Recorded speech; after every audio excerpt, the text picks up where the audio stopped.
by a young man named Paris sparked a 10-year war between the ancient Greeks and the Trojans, culminating in that famous piece of deception involving the wooden horse. According to singer Jon English, it's a story with all the ingredients for a successful rock opera. Tracy Bowden reports. Love has power. Love has power. It's a love story, it's legend, it's myth, it's right out of the mists of fable. Enough to lift you up, enough to drag you down. 10 years ago, Jon English had an idea. What started with a couple of songs and an ancient storyline has now become a rock opera, Paris.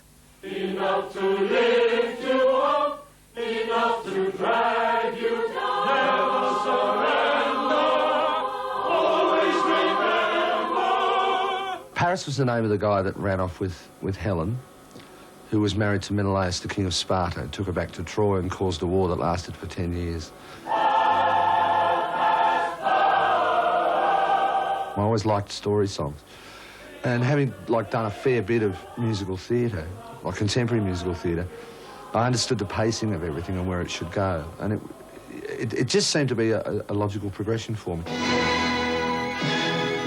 Jesus Christ Superstar, the greatest rock musical of the greatest story ever told.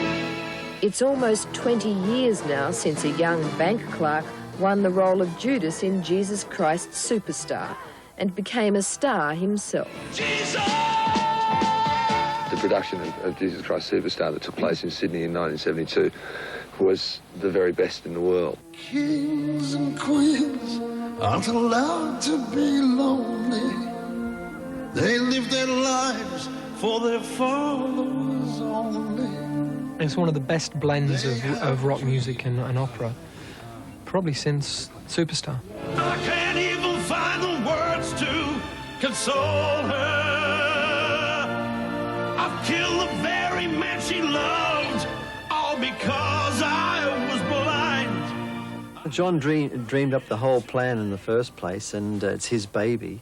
And I was very honoured, I think, that he asked me to become involved in it.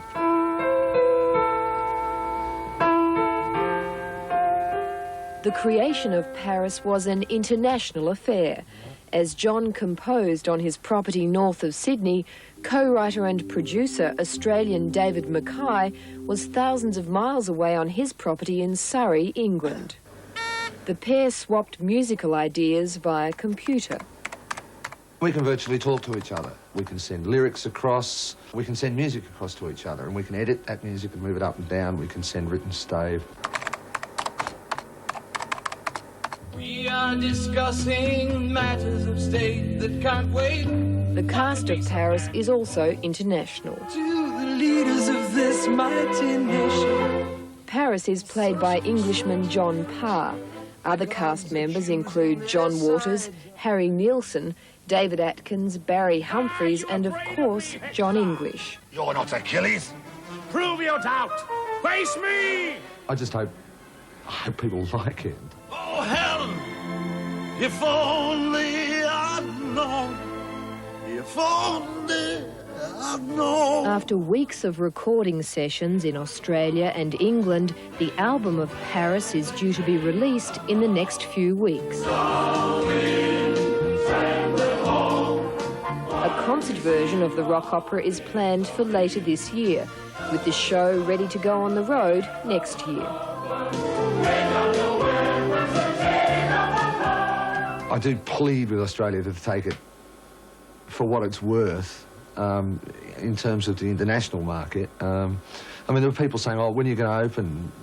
We're sort of planning on, we're looking at Melbourne sometime early 1991, and there's people throwing up their hands in horror and saying, oh, but you can't do that because Phantom of the Opera will be down there.